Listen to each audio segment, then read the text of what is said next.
Hello and welcome back. Sean here, Mountains Garage, on a showery day. It can't decide whether the sun wants to come out or it wants to torrentially rain.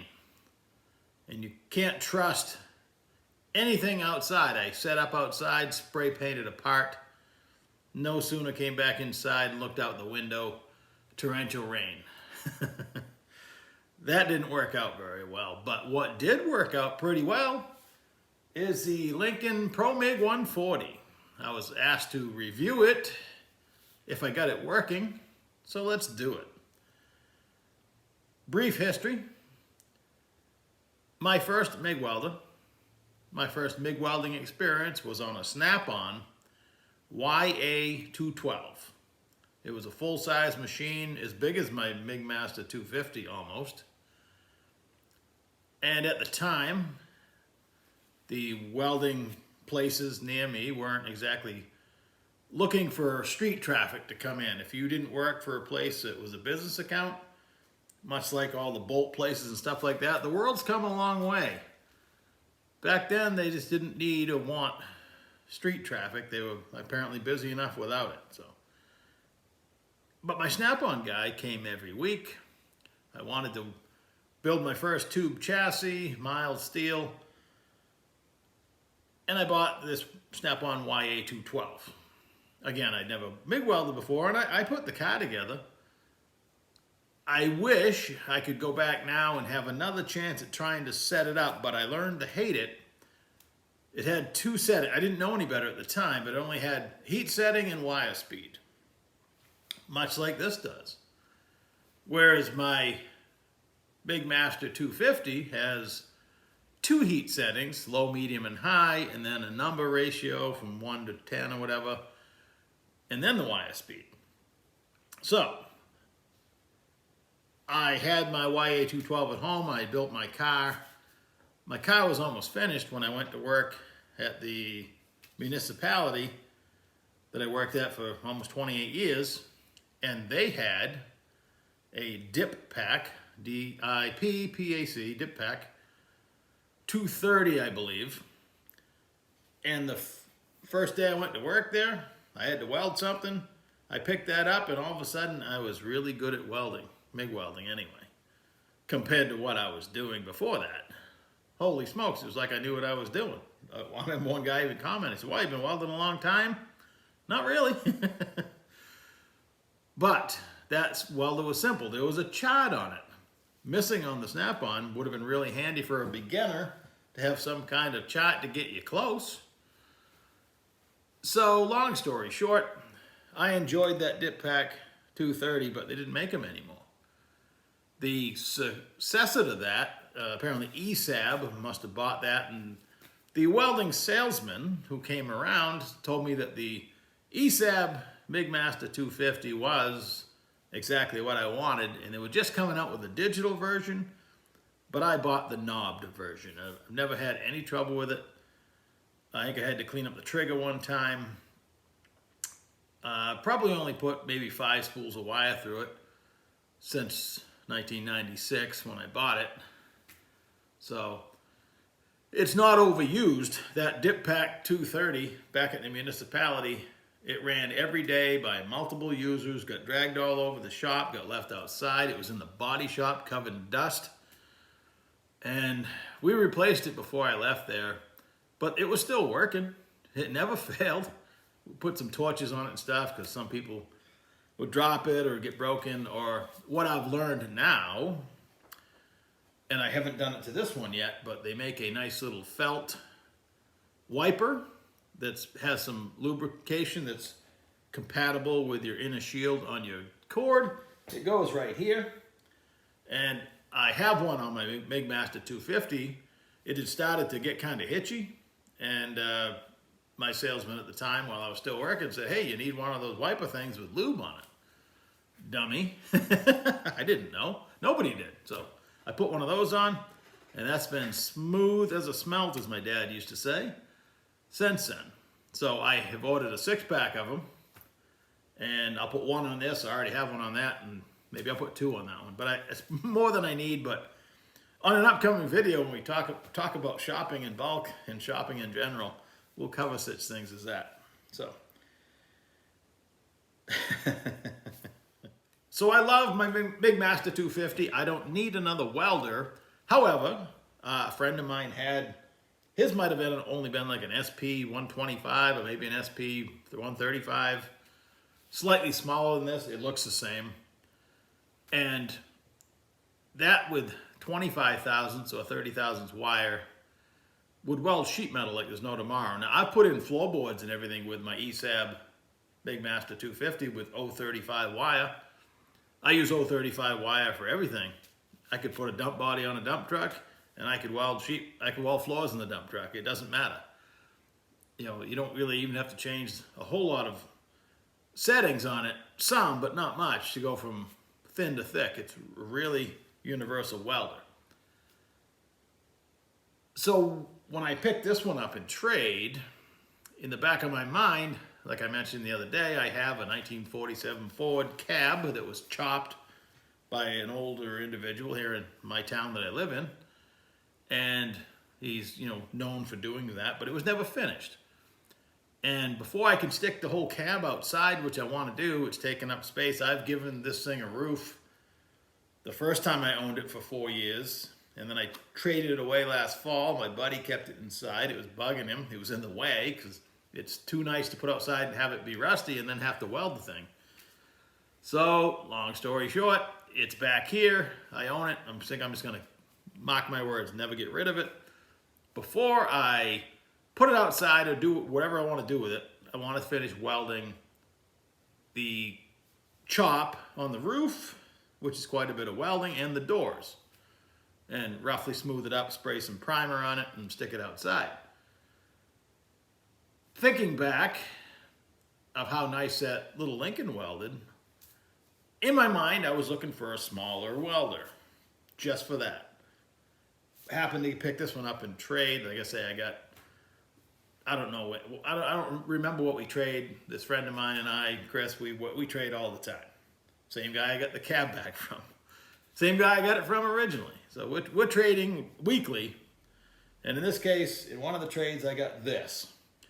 It had flux core wire in it, a small spool, a bunch of tips that were all nollied up. I can see by the settings that it wasn't set up for, you know, flux core wire.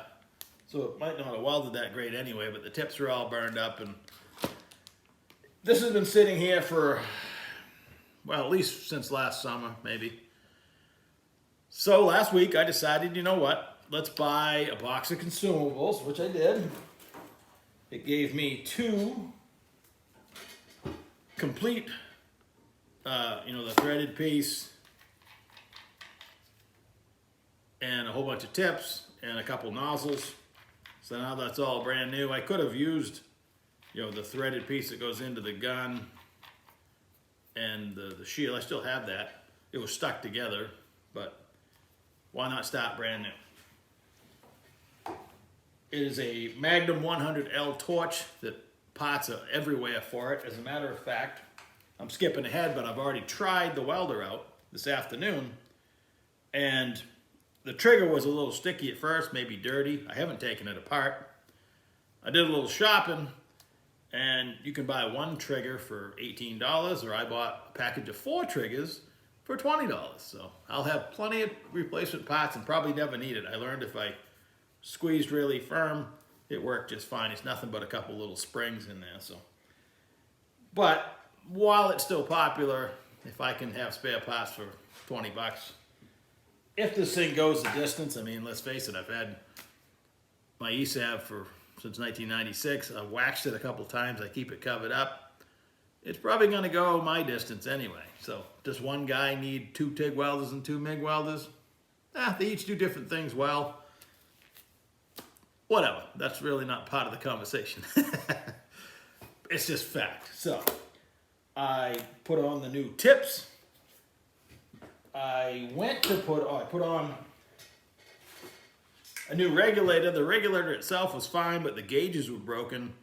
You can buy a whole unit, which this is almost identical to what was on there, for the price of a couple gauges. So I kept the other regulator. I can always swap out parts, but bought a new regulator. Stuck that on there. The cart I had already. It takes a big bottle, so probably that's next now that I know it works. But once again, I'm skipping ahead. I removed the flux cord spool, wire spool, and of course, I'm always going to go. These are a way better deal than these, I think. So this is $20-something. This is $30. This is 10 pounds. This is 1 pound, right? 2 pounds. So I had a pretty good idea, but I hadn't even opened up the side of it. I knew you had to have some sort of adapter because this has a big hole and the small spool takes like a 1/2-inch hole. So I was aware that an adapter existed, and when I opened it up and got looking at it, I did not have the adapter. So this was yesterday at this time, waiting for the school bus.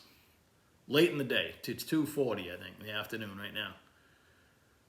I went online, just put in Lincoln Pro MIG 140 spool adapter, got the part number, typed in the part number, and it's available most anywhere in the $18 to $20 range, except for Home Depot. $6.03, free shipping.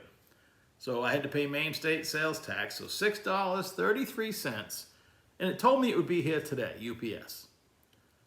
$6.33 overnight. Here it is, noontime today. I was busy all morning. I had to go to the Chevy dealer to have an airbag recall done on my Suburban, so that sucked up my whole morning. Came home, ate lunch. UPS guy pulls in, and now that I got a few minutes before the school bus, I've been messing with the welder again. This fit right on. It's a KH720, genuine Lincoln. Super impressed with Home Depot. I don't use them exclusively, but like my Shelter Logic shelter I have my tractor in, I found that online, and they ship it free to their store, which I thought would be the case here, and I'd have to wait a week or whatever, but to my house, next day, can't beat it. It was a simple matter to install it. Again, I didn't have my little felt wiper, but I believe it clips over without having to pull the wire back out. Back at the municipality, we were often switching from mild steel wire for ER70S6 to stainless, because we welded a lot of stainless. We had a cot built for the welder, had 2 bottles on it, had, I believe, helium on one side and for stainless, and 75-25 mix for steel. So I used to laugh when they would change those wire spools. They would cut it and pull the waste out. I'm like, why can't you cut a clean end out by the gun and reel it back in? You know, that's 6 or 8 feet of wire. I've always been thrifty. I must have got it from my parents. They grew up, you know, around the Depression, so slightly after the Depression. Well, whatever. Stuck that through there. Went to plug it in. Now it's 110, but it has a pretty hefty cord on it. It says it takes a 20 amp breaker, which mine are, but my cords are not rated for that. So I need to make a pretty heavy duty cord. So I ran it close to the wall. I had to hook into the bottle on my ESAB MIGmaster 250, and I fired it up. Now, its range, I have 030 wire with C25 mix, argon CO2. Its range is 20 gauge to 14 gauge. It's not made for thick metal, but I've found over the years through technique, you can take a welder that's not big enough and still weld some bigger stuff. You just have to slow down and let the heat penetrate. So I took a piece of 3/16 scrap. This is what I cut off one of the throat and the bead roller I made. And my first weld was kind of humped up and ugly, and the trigger was sticking.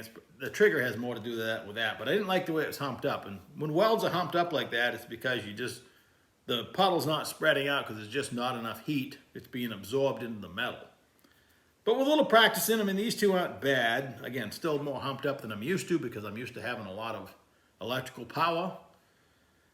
And the third one I tried, still having a few trigger problems. I was pushing, making V's and pushing, just spreading out a little bit so the puddle would drop down. A thinner puddle, spread the heat out. I mean, these are all making, the heat's getting through. This piece was already bent, so it did not have enough heat to warp it, but again, this is punching way out of its weight class. I just wanted to see on a hunk of metal what it would do. And then, using the chart, I roughly set it for 16 gauge. And this is where it really shines. And this is without practicing or even just squinting, except for that one. So I want to see if I could actually run a bead with it without burning through, and you can, but for spot, you're attacking sheet metal, not wanting to overheat it, but you want it to penetrate through. This thing is like sizzling bacon. It doesn't burn a hole. It goes zzz, zzz, zzz, zzz. You couldn't ask for more when you're attaching metal to metal, just butt welding it, cut and butt. If you whatever style you're doing, that'll grind right off. That's flawless. That's without even. This is just going by the adjustment on the chart. So that is pretty cool. These are pieces I practice bead rolling with.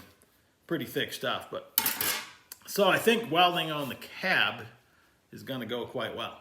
So the next dilemma is a bottle. I'm going to research my options. I don't want to continue to disconnect my MIG-Master 250. What I like about all my welders currently is when I open the regulator, set the regulator, do some welding. This is both TIG welders and the MIG-Master 250. And then I close the regulator, back the screw off, which you're supposed to do. I'm looking at my MIG weld. I used it 3 days ago. The gauge is still full. The bottle contents, even though the valve shut on the bottle, nothing leaks. This one so far seems to be leak free as well. But I hate disconnecting it every time, messing around with that. You have to be close to the other bottle or manhandle it, swap it over. So it seems like it works. I think it's worth the risk. If nothing else, if I get another big bottle or any size bottle, I can use it on the other welder. So here I am justifying spending $300, $400 for another bottle. But again, I would not choose this welder to weld the receiver hitch onto the trailer, which is what I wanted to do this afternoon in my 40 whatever extra minutes I had, but it keeps raining outside, so I'll wait for a better day. Although I bet I could. Again, using technique, you gotta slow down, let the heat penetrate. Again, if you're too hot, you can go faster. That's the other end of the spectrum. If you're up on a ladder and you're trying to weld something, sometimes you gotta use some techniques to use what you got, unless you want to climb down and change the setting. So